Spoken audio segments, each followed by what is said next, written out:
আসসালামু আলাইকুম ওরহমতুল্লাহ। অসুস্থতা মুমিন জীবনের নিয়ামত। আল্লাহ তাআলা মানুষকে সৃষ্টি করেছেন, তিনি জীবন এবং মৃত্যু দান করেছেন মানুষকে পরীক্ষা করার জন্য। ভালো জিনিস দিয়ে যেমন পরীক্ষা করেন, আবার দুঃখ কষ্ট দিয়েও তিনি পরীক্ষা করেন। আল্লাহ তাআলা বলেন, জীবন মাত্রকেই মৃত্যুর স্বাদ গ্রহণ করতে হবে। আমি পরীক্ষা করার জন্য তোমাদের মন্দ ও ভালোতে লিপ্ত করি এবং তোমাদের সবাইকে আমারই কাছে ফিরিয়ে আনা হবে। সূরা আম্বিয়া আয়াত ৩৫। তিনি আমাদের মাঝে মধ্যে বিভিন্ন ধরনের অসুস্থতা দ্বারা পরীক্ষা করে থাকেন। আমরা আমাদের অজ্ঞতাবশত অনেক সময় নানা মন্তব্য করে থাকি, বিরক্ত হয়ে অধৈর্য হয়ে যাই, বিভিন্ন ধরনের অভিযোগ করে আল্লাহ তাআলা থেকে নিরাশ হয়ে যাই। আর এই ফাঁকে শয়তান আমাদের নানাভাবে প্ররোচনা দিতে থাকে, আমাদের কৃতকর্ম স্মরণ করিয়ে দিয়ে সে আমাদের আল্লাহ থেকে নিরাশ করে দেয়। অথচ প্রকৃত মুমিন কখনো আল্লাহ তাআলা থেকে নিরাশ হতে পারে না। অসুস্থ অবস্থায় সে ধৈর্য ধারণ করবে, কারণ আল্লাহ তাআলা বান্দাকে তার কল্যাণের জন্যই ছোট বড় বিভিন্ন মুসিবত দিয়ে থাকেন। এই অসুস্থতা কল্যাণের জন্যই। এই অসুস্থতায় ৬টি নিয়ামত ও কল্যাণ রয়েছে। তা হল, নম্বর ১, আত্মাকে শোধন করা। অসুস্থতার মাধ্যমে আল্লাহ তাআলা বান্দাকে পরিশোধন করে থাকেন। বান্দার যখন পাপ বেড়ে যায় আর তার পাপ মোচন করার জন্য সে কোনো আমল না করে, তখন বান্দার কল্যাণের জন্যই আল্লাহ তাআলা তাকে ছোট ছোট মুসিবতে আক্রান্ত করেন। এর মাধ্যমে দুনিয়ার ক্ষণিকের কষ্টের কারণে পরকালের নির্মল সুখ লাভ করবে।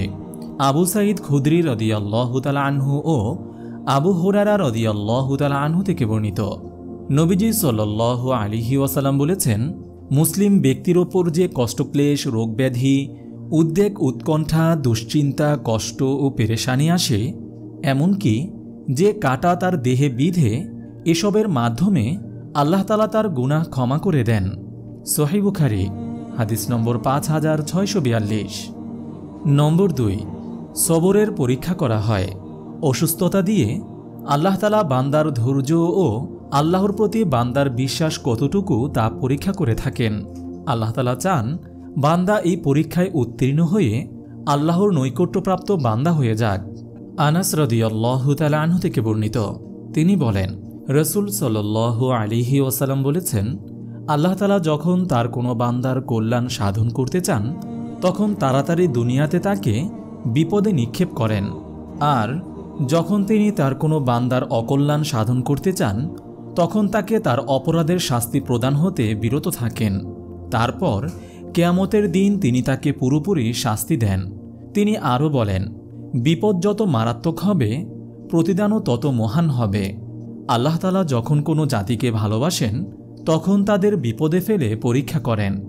যে লোক তাতে সন্তুষ্ট থাকে, তার জন্য আল্লাহ তাআলার সন্তুষ্টি বিদ্যমান, আর যে তাতে অসন্তুষ্ট হয়, তার জন্য আল্লাহ তাআলার অসন্তুষ্টি বিদ্যমান। জামে তিরমিজি হাদিস নম্বর ২৩৯৬। নম্বর ৩, অসুস্থতার নিয়ামত অনুভব। প্রবাদ আছে, যে কোনো জিনিসের মূল্য তার বিপরীত জিনিস দ্বারাই প্রভাত হয়। সুস্থতা আল্লাহ তাআলার কত বড় নিয়ামত এবং তার মূল্য কত, তা বোঝানোর জন্য আল্লাহ তাআলা বান্দাকে মাঝে মধ্যে অসুস্থতা দিয়ে থাকেন, আর অসুস্থ ব্যক্তি আল্লাহর অনুগ্রহের কথা বেশি স্মরণ করে থাকেন। ইবনে আব্বাস রাদিয়াল্লাহু তাআলা আনহু থেকে বর্ণিত, তিনি বলেন, রাসূল সাল্লাল্লাহু আলাইহি ওয়াসাল্লাম বলেছেন, এমন দুটি নিয়ামত আছে যে দুটিতে অধিকাংশ মানুষ ক্ষতিগ্রস্ত, তা হচ্ছে সুস্থতা ও অবসর। সহিহ বুখারী হাদিস নম্বর ৬৪১২। নম্বর ৪, দ্বিগুণ প্রতিদান লাভ। অনেক সময় আল্লাহ তাআলা তার বান্দাকে অসুস্থতা দিয়ে থাকেন এই জন্যে যে সে যেন তার আমলের প্রতিদান কয়েক গুণ লাভ করে। কারণ বান্দা সুস্থ অবস্থায় নিয়মিত যেসব আমল করত, অসুস্থ হওয়ার কারণে তা না করতে পারায় আল্লাহ তাআলা তার জন্য সেই আমলের সওয়াব আরও বাড়িয়ে দেন।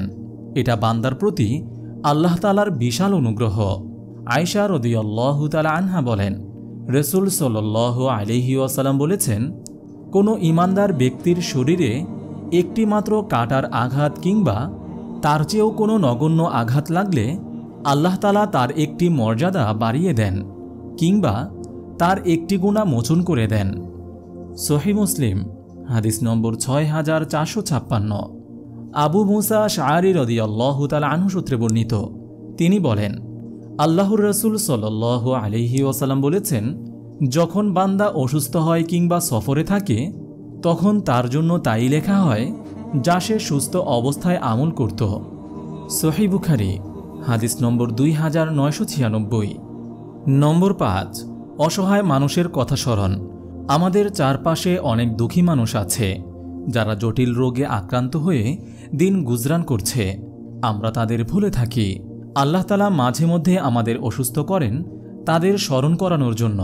আর তো মানবতায় যাদের দিন অতিক্রম হচ্ছে তাদের বিপন্ন জীবন স্মরণ করানোর জন্য। নম্বর 6, বান্দার অক্ষমতার কথা স্মরণ। মানুষ যখন রোগাক্রান্ত হয়ে অনেক চেষ্টা করেও সে সুস্থ হতে পারে না তখন সে তার অক্ষমতা অনুভব করে। দুনিয়াতে সে যতই বীরদর্পে ঘুরে বেড়াক না কেন, আল্লাহর সামনে যে সবই তুচ্ছ এ কথা সে হাড়ে হাড়ে অনুভব করতে পারে। তখন তার দিল কোমল হয়, অসহায়দের প্রতি তার সহমর্মিতা বৃদ্ধি পায়, আল্লাহর দিকে ফিরে আসার জন্য মন ব্যাকুল হয়ে থাকে। আল্লাহ তাআলা বলেন, মানুষকে দুর্বল রূপে সৃষ্টি করা হয়েছে। সূরা নিসা আয়াত 28। মহান আল্লাহ তাআলা আমাদের সবাইকে অসুস্থ অবস্থায় ধৈর্য ধারণ করে আল্লাহ তাআলার নিয়ামতের শুকরিয়া আদায় করার তৌফিক দান করুন। আমিন। আপনি যদি এরকম ভিডিও আরও পেতে চান তাহলে এই চ্যানেলটি সাবস্ক্রাইব করে পাশে রাখা বেল আইকনটি অন করে দিন।